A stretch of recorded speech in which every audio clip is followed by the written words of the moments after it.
நான் உங்க அனீஸ். இன்னைக்கு வெள்ளியங்கிரி மலை பயணத்துல ஒரு சிலிர்ப்பூட்டும் அனுபவம் நமக்கு காத்திருக்கு.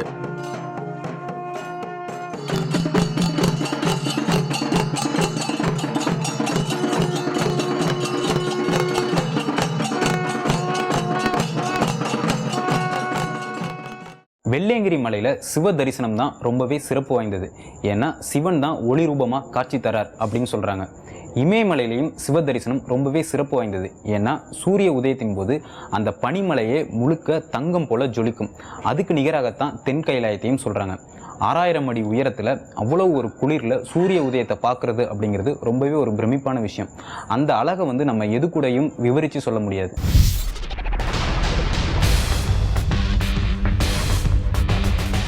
ஏழு மலைகள் ஏறினால் மட்டுமே பார்க்கக்கூடிய அரிதான காட்சி.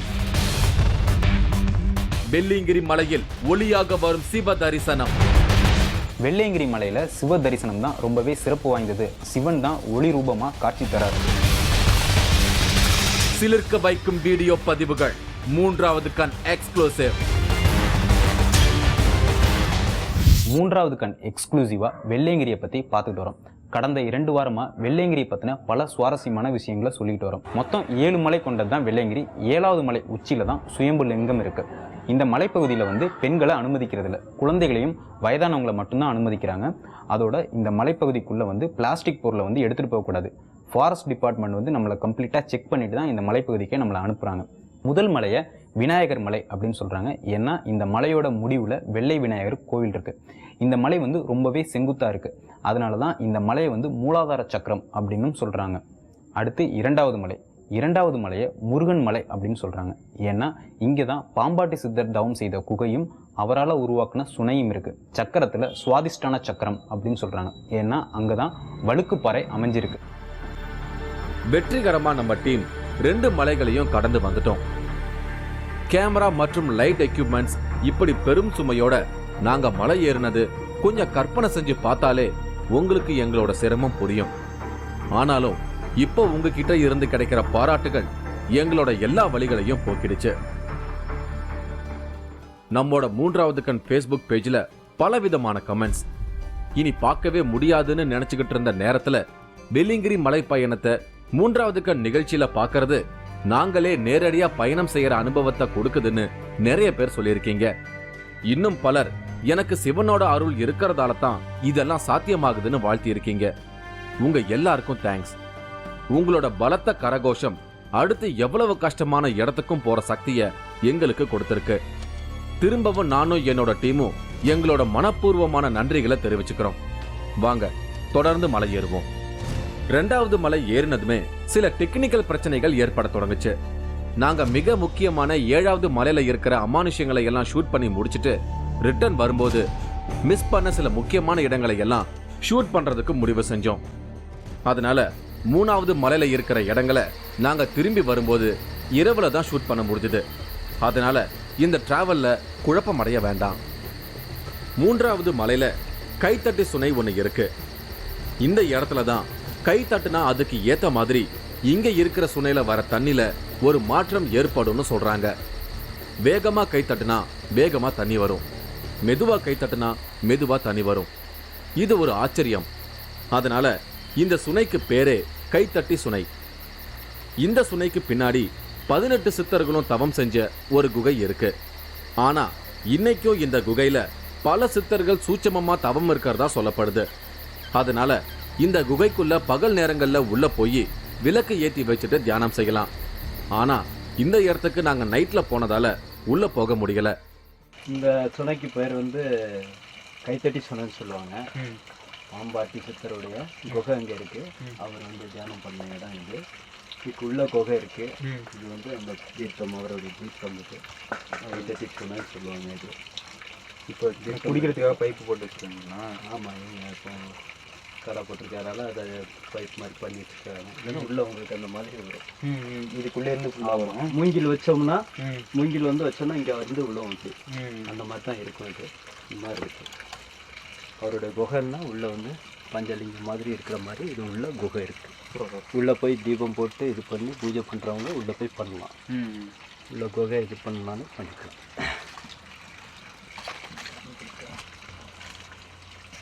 தீர்த்தம் எடுத்துக்கோங்க.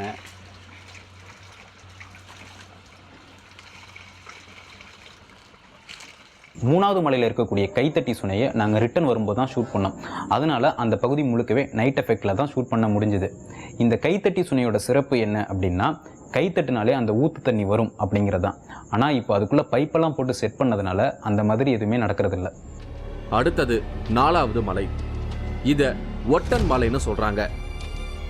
இந்த பேருக்கு காரணமான சமாதி இதுதான். இங்க நாங்க போக முடியல, அதனால அதோட படத்தை உங்களுக்கு காட்டுறேன். இந்த வெள்ளியங்கிரி மலையில தவம் இருந்த ஒரு சித்தர் இங்க தான் சமாதி ஆயிருக்காரு. அவரோட பேரு தான் ஒட்டன். அவரோட ஜீவ சமாதியில ஒரு லிங்கம் வச்சு வழிபாடுகள் செய்யப்படுது. அதை எங்களால போய் ஷூட் பண்ண முடியல. அந்த தவம் இருந்த சித்தரோட பேரை தான் இந்த மலைக்கு வச்சிருக்காங்க. 3வது 4வது மலையை மட்டும் நாங்க இறங்கி வரும்போது தான் ஷூட் பண்ண முடிஞ்சது. அதனால தான் அது மட்டும் நைட் எஃபெக்ட்ல இருந்தது. இப்ப நான் 5வது மலையில இருக்கேன். காலையில இருந்து தொடர்ந்து நடந்துகிட்டே இருக்கும். வழியில எங்கேயும் தங்கல. காரணம், ராத்திரி நேரத்துல நடுவுல எங்கேயும் மாட்டிக்க கூடாதுன்னு தான் தொடர்ந்து நடந்துகிட்டே இருக்கும். இந்த மலையிலையும் நிறைய அதிசயங்கள் இருக்கு. அதையெல்லாம் 7வது மலை ஏறிட்டு அதுக்கப்புறமா சொல்றேன். 6000 அடி உயரம் கொண்ட வெள்ளியங்கிரியில எங்களோட மலை பயணம் மேல் நோக்கியே தொடர்ந்தது. 5வது மலையில ஒரு ஒத்தையடி பாதை வழியா பள்ளத்தை நோக்கி நடக்க தொடங்கணும். அப்பதான் இந்த சூழலுக்கே தொடர்பில்லாத அதிகமான குளிர்காற்று வீசுச்சு. அதுக்கு காரணம் அங்க இருக்கிற குளிர்ச்சியான ஒரு நீரோட்டம் தான் எனக்கு புரிஞ்சுது. இந்த 5வது மலையோட முடிவுல ஒரு நீர் சுனை இருக்கு. இந்த நீரூற்று ஆண்டிச்சுனைன்னு குறிப்பிடப்படுது. இந்த சுனைய காசில இருக்கிற கங்கை நதிக்கு நிகரானதுன்னு சொல்றாங்க. அதே மாதிரி இந்த சுனையில மூழ்கினாலே செய்த பாவங்கள் எல்லாம் உடனே நீங்கும்னு சொல்லப்படுது. சுமார் 3 அடி ஆழம் கொண்ட இந்த சுனை எப்போதும் வத்துறதே இல்லையா. இந்த ஆண்டி சுனைய பத்தி குகையில இருந்த உதயகிரி சொன்ன வியப்பான செய்தி என்னோட ஞாபகத்துக்கு வந்தது. ஆண்டி சுனைன்னு சொல்றோம். அந்த ஆண்டி சுனை வந்து எங்கிருந்து தண்ணி வருதுன்னு தெரியாது. ஆனா சின்ன வாய்க்கால் போறதா இருக்கும். அந்த வாய்க்கால்ல வெளியே வந்ததுமே அந்த கால் அளவுக்கு தான் ஒரு திண்டை கட்டி அந்த இடத்துல வச்சிருப்பாங்க. பின்பக்கத்துல ஒரு சின்ன வாய்க்கால் மாதிரி தான் இருக்கும். ஆனா குறைஞ்சது எவ்வளவு தூரத்துல இருந்து அந்த தண்ணி வருதுன்னு எங்களுக்கே தெரியாது. நாங்களும் கொஞ்சம் குறிப்பிட்ட தூரம் எல்லாம் போய் பார்த்துருக்கோம். தண்ணி எங்கிருந்து வருதுன்னு தெரியல. 2வது, ஃபாஸ்டாகவும் வராது, ஸ்லோவாகவும் இருக்காது. எப்பவும் போல நார்மலா ஒரே மாதிரி வந்துகிட்டு இருக்கும். அதுக்கப்புறம் தண்ணி வந்துட்டு கீழே இறங்கி நம்ம தடத்துல இருந்து கிராஸ் பண்ணதுக்கு அப்புறம் தண்ணி எங்க போகுதுன்னு தெரியாது. இது வந்து ஒரு மிகப்பெரிய அபூர்வம். இமயமலையில் உள்ள மானசரோவர் ஏரியோட இந்த ஆண்டி சுனைய ஒப்பிடுறாங்க. கையிலை மலைய சிவனாகவும் மானசரோவர் ஏரிய பார்வதியாகவும் வணங்குறது மாதிரி இங்க 7வது மலையான வெள்ளியங்கிரிய சிவனாகவும் இந்த ஆண்டி சுனைய பார்வதி தேவியாகவும் வணங்குறாங்க. 7வது மலை உச்சியில் உள்ள சுயம்பு லிங்கத்துக்கு அபிஷேகம் பண்ண இந்த ஆண்டி சுனையிலிருந்து தான் நீர் எடுத்துக்கிட்டு போறாங்க. இந்த ஆண்டி சுனையில குளிச்சுக்கிட்டு இருந்த ஒருத்தர் எனக்கு அறிமுகமானாரு. இவரோட பேரு ரவி.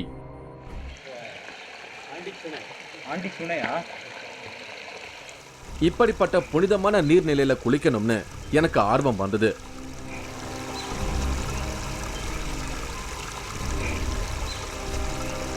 வேகமா துண்டை கட்டிக்கிட்டு குளிக்க இறங்கிட்டேன். 7 பிறவையோட பாவம் போகட்டும்னு சிவனை பிரார்த்தனை பண்ணிட்டு இந்த சுனையில முழுகி எழுந்தேன். மருந்து திருநீர். இதான் திருநீர் இல்ல? திருநீர்.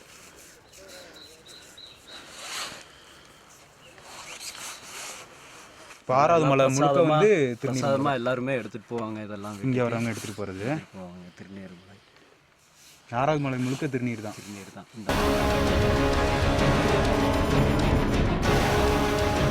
ஆச்சி மசாலா வழங்கும் 3வது கண் பவர்ட் பை உதயம் பருப்பு வகைகள். இடைவேளைக்கு பின் தொடரும்.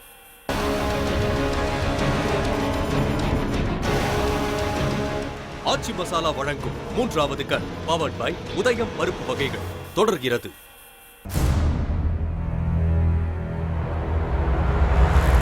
இன்னைக்கு நான் வெள்ளியங்கிரி மலையில இருக்கேன். இது நம்மளோட 3வது கண் நிகழ்ச்சியோட எக்ஸ்க்ளூசிவ்.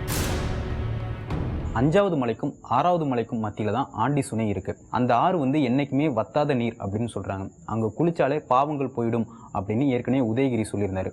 அதனாலவே அந்த தண்ணியில் குளிக்கணும் அப்படின்னு ஒரு ஆசை வந்தது. அந்த தண்ணி வந்து அவ்வளோ ஒரு குளிர். நாங்கள் போனதே வந்து கோடை காலத்தில் தான். அப்போ குளிர்காலத்தில் வந்து அந்த தண்ணி எவ்வளோ குளிராக இருக்கும் அப்படின்னு நினச்சி பார்க்கவே ரொம்ப பிரமிப்பாக இருந்தது. எனக்குள்ள இருந்த ஏதேதோ கரைஞ்சு போனதா ஒரு ஃபீல் ஏற்பட்டுச்சு.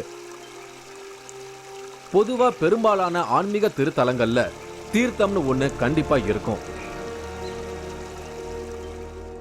குளிக்கும் போது எப்படி நம்மளோட புற அழுக்குகளை தண்ணீர் சுத்தமாக்குதோ அதே மாதிரி தான் இந்த ஆன்மீக திருத்தலங்கள்ல இருக்கிற இந்த மாதிரியான தீர்த்தங்கள்ல குளிக்கும் போது நம்மோட அகத்தையும் இந்த நீர் சுத்தப்படுத்துது.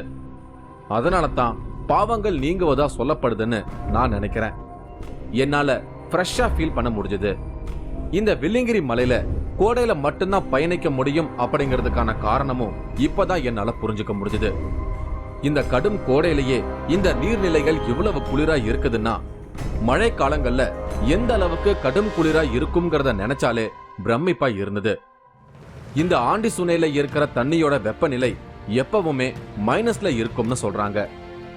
இப்ப கூட இந்த தண்ணியோட குளிர்ச்சி பனிய போல உடல் மரத்து போகும் அளவுக்கு இருந்தது. அது மட்டும் இல்லாம இந்த நீர்நிலையில குளிர் மட்டும் இல்லாம ஏராளமான அட்டை பூச்சிகளோட தொந்தரவும் அதிகமா இருக்குதுன்னு எனக்கு சொன்னாங்க.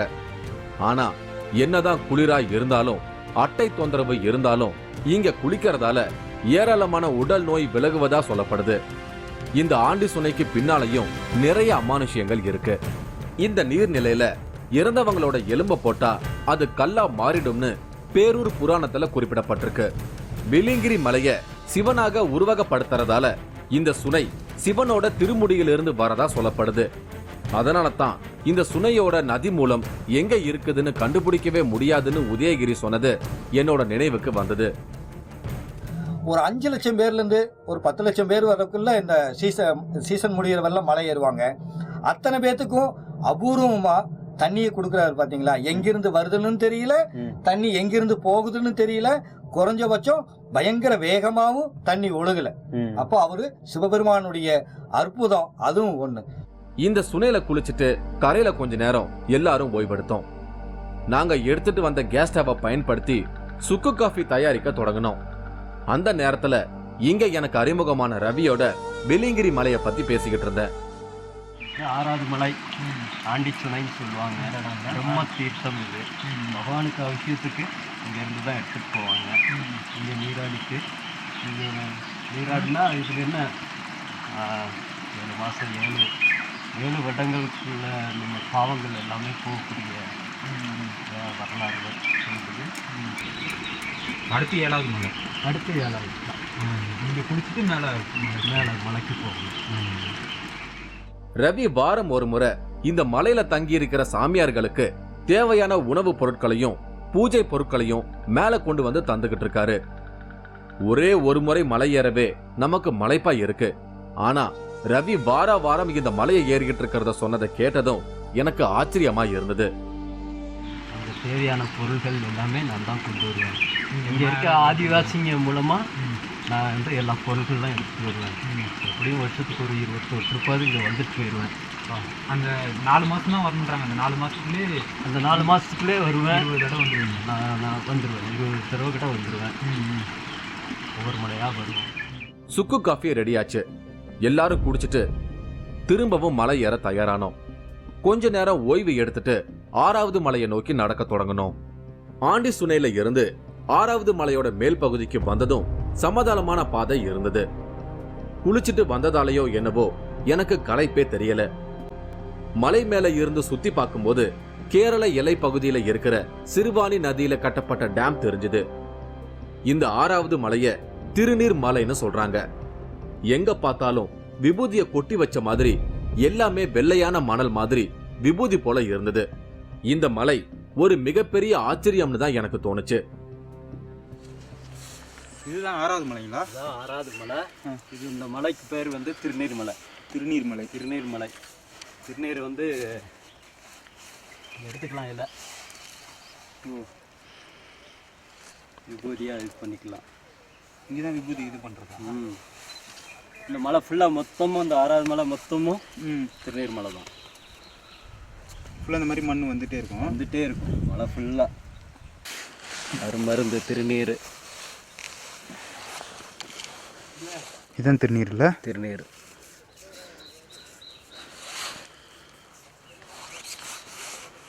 இப்போ 6வது மலை முழுக்க வந்து பிரசாதமாக எல்லாருமே எடுத்துகிட்டு போவாங்க. இதெல்லாம் இங்கே வரவங்க எடுத்துகிட்டு போகிறது போவாங்க. திருநீர் மலை 6வது மலை முழுக்க திருநீர் தான். திருநீர் தான். இந்த மலை ஃபுல்லாக 6வது மலை ஃபுல்லாக திருநீர் மலை. நம்ம வரும்போது இந்த மலை மட்டும் இறங்குற மாதிரி இருக்கும். நம்ம ரிட்டர்ன் திரும்பி போகும்போது இந்த ஒரு மலை மட்டும் ஏறுற மாதிரி இருக்கும்.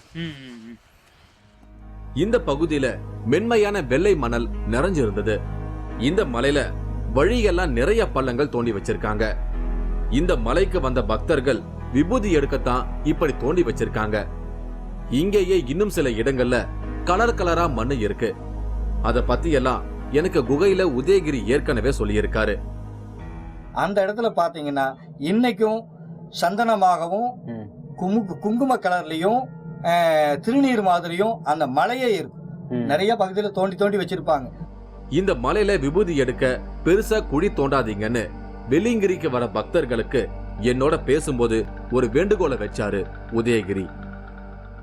தயவு செய்து ஒரு வேண்டுகோளா வைக்கிறேன், எல்லாரும் திருநீர் சந்தனம் குங்குமம் அப்படிங்கிறதுக்காக வேண்டி அதை தோண்டி தோண்டி இது பண்ணிட்டா நாளைக்கு மலை வந்து பெரிய ஓட்டையாயிரும். அதனால யாரும் தோண்ட வேண்டாம். கொஞ்சமா எடுத்து நெத்தியில மட்டும் வச்சுக்கிட்டு வந்தா போதுமானது. 6வது மலையை விபூதி மலை அப்படின்னு சொல்றாங்க. பொதுவாகவே மலைப்பகுதி அப்படின்னா கரடு முரடாகவும் பாறையாகவும் தான் இருக்கும். ஆனால் இந்த 6வது மலை வந்து மணற்பாங்காக இருந்தது அப்படின்னு தான் சொல்லணும். இங்கே உள்ள மணல் எல்லாமே வெள்ளை நிறத்தில் தான் இருந்துச்சு. அதை தான் விபூதி அப்படின்னு சொல்கிறாங்க. வரக்கூடிய பக்தர்களும் அதை விபூதியாகவே எடுத்துகிட்டு போகிறாங்க. அதை நானும் எடுத்து பார்க்கும்போது விபூதி போல தான் இருந்துச்சு. ஆனால் விபூதிக்கு உண்டான வாசனை இல்லை. அதே மலைப்பகுதியில் தான் சந்தனம் குங்குமம் எல்லாமே இருக்குது அப்படின்னு சொல்கிறாங்க. விபூதி மலையில தொடர்ந்து நடக்க ஆரம்பிச்சோம். சூரிய அஸ்தமனம் நெருங்கறத அங்க இருந்த குளிர் எங்களுக்கு உணர்த்துச்சு. சூரியன் மறைய தொடங்கினதும் நான் இன்னும் கொஞ்சம் வேகமா நடக்க ஆரம்பிச்சேன். அப்படியும் கொஞ்ச நேரத்துல இருட்டிருச்சு. உடனே நாங்க டார்ச் லைட் வெளிச்சத்துல எங்களோட பயணத்தை தொடர்ந்தோம். ஒரு பாறை குகையில எல்லாரும் இரவு உணவு செஞ்சு சாப்பிட்டோம்.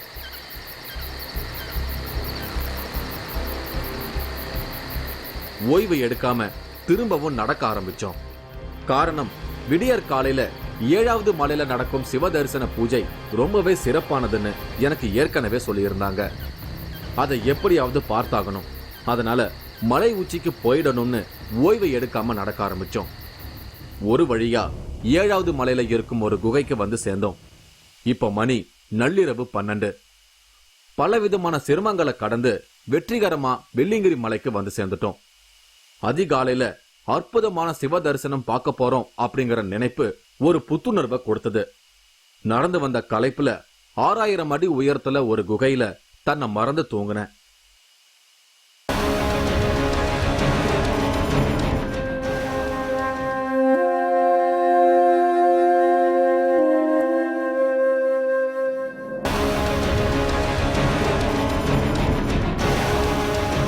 ஆச்சி மசாலா வழங்கும் 3வது கண் பவர்ட் பை உதயம் பருப்பு வகைகள். இடைவேளைக்கு பின் தொடரும்.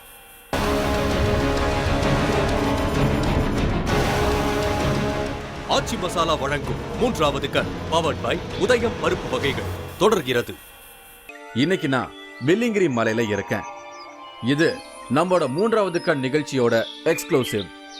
இதோ இப்ப நான் 7வது மலையில சிவ தரிசனத்துக்காக காத்திருக்கேன். விடிய காலையில எழுந்து சிவ தரிசனத்தை பார்க்க தயாரானோம். அந்த மலையில 6000 அடி உயரத்துல சூரிய உதயத்தை பார்க்கறது தான் சிவ தரிசனம். உலகமே காலடியில இருக்கும்னு சொல்ற மாதிரியான மலை உச்சி எல்லாருமே காத்திருந்தோம். அப்போ திடீர்னு ஒரு பெரு வெடிப்பு மாதிரி மேகங்களுக்கு இடையில ஒளி பிழம்பா வரும் அந்த காட்சி வார்த்தைகளால வர்ணிக்க முடியாத ஒரு வரம்.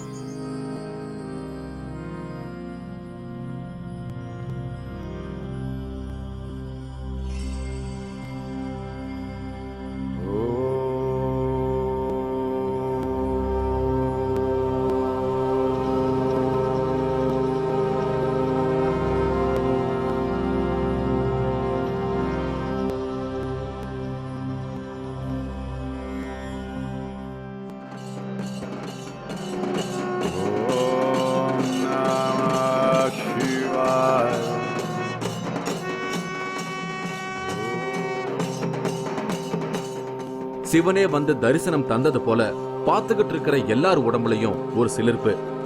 இதுதான் சிவ தரிசனம். தன்னை தானென்று உணராத உயிருக்கெல்லாம் தன்னை உணர்த்த வந்த பிரபஞ்ச பேராற்றல் இந்த சிவ தரிசனம்.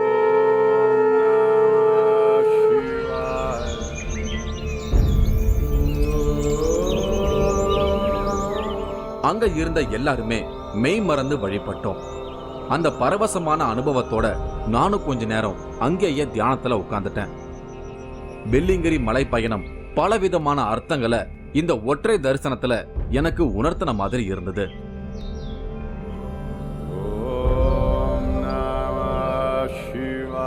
இங்க இருக்கிற இன்னும் பல பிரம்மாண்டங்களை தரிசிக்கிறதுக்கு முன்னாலேயே எனக்குள்ள ஒரு பேரமைதி பரவுச்சு. அடுத்ததா நான் சுயம்பலிங்கத்தை பார்க்க குகைக்கு பயணமான. அடுத்த வாரம் இந்த 7வது மலையில் அமானுஷ்யமா கேட்ட பிரணவ ஒலி, சிவபூஜை, பஞ்சலிங்க தரிசனம், இப்படி இன்னும் பல ஆச்சரியங்கள் உங்களுக்காக காத்திருக்கு.